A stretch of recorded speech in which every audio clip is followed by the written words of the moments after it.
These comments are in response to Essay 3, which is the evaluation argument. Your essay does not have a kairotic moment.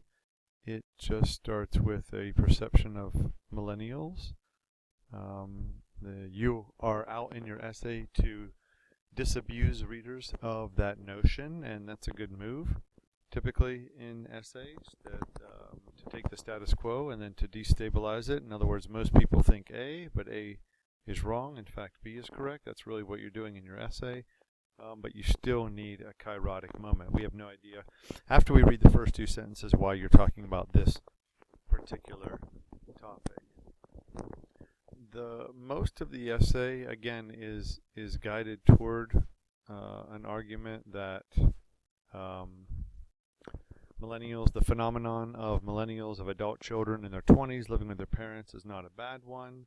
But we know already that it works for those millennials who do it right and their parents who are happy with them. So the essay lacks a bit of exigence. The exigence would be, what does this mean for society as a whole? We have this enormous societal change where we used to have a stigma attached to people in their 20s living with their parents. What's it mean for American society that that stigma has been removed? Most of your essay doesn't really answer that question, and that would have been an interesting question to address. Most of your essay tells us why millennials are living with their parents, and then the rest of the essay shows why it's good for those millennials who live with their parents who are happy to have them. So that's not wrong, but it's just not, there's not that much meat to it. There's not that much question or that you're really answering here. For example, now that you've heard that, I think if you look at many sentences, you'll see that's true.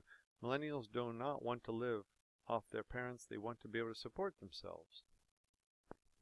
Probably most people know that already.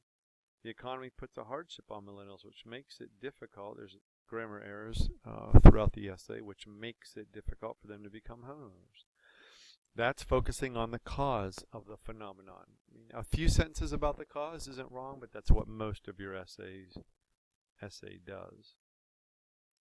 You give an example of a person who moved with her with her parents.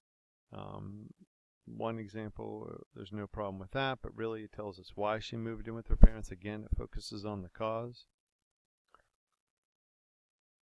Many feel they did not attend school and go into debt for an education and go back and live off their parents. They'd rather be in a position, again, where's the exigence? We probably know that. No one wants to live at a level of poverty. Yep, we know that. We know people aren't saying, yay, I can't wait to be poor. We really know that. In the middle of this paragraph, you touch on a point which I think is interesting, but that point deserves its own paragraph.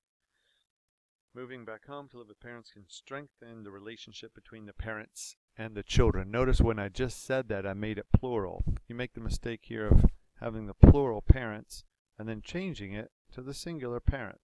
So that's a grammar error. And like I said a moment ago, it is a good point that relationships between parents and their adult children may be closer, and it may be closer than in previous generations. That is definitely true, but it deserves its own paragraph. And we don't really know what that means for society as a whole.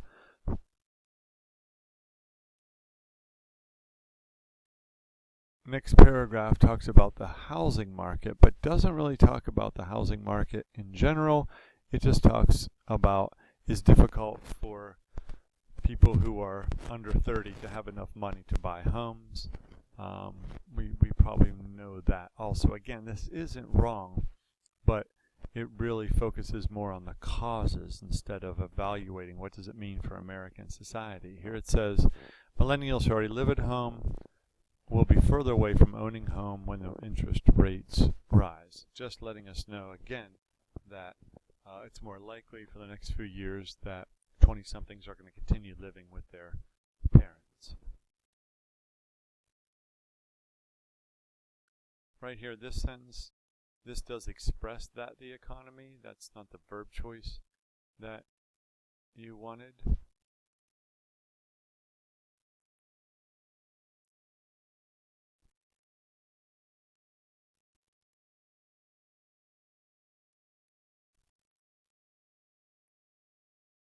Next paragraph. However, the majority do not financially burden their parents. Very interesting. My question is, how do you know that? Where's the hard evidence? Where's the survey that shows that that's true? I probably think it's true, but I definitely want it proved. Again, this really focuses on hypotheticals, why millennials are home, and why it could be good for them. Here's a grammar error. Millennials are expected to be accomplished and ready to face the world, but many times the expectations do not match the salaries or job opportunities. Society expects for graduates to have high-paying jobs. I'm not really sure if that's true. I certainly do not expect college graduates to have high-paying jobs.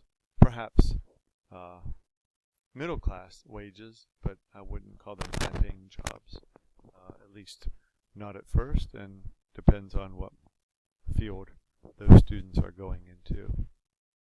Hopefully these comments were helpful. Isis, you hit enough of the points of an evaluation argument, and you covered enough on this phenomenon to get a C, but there were too many problems, as I've talked about the past 6 minutes, really, for the essay to be at the B level.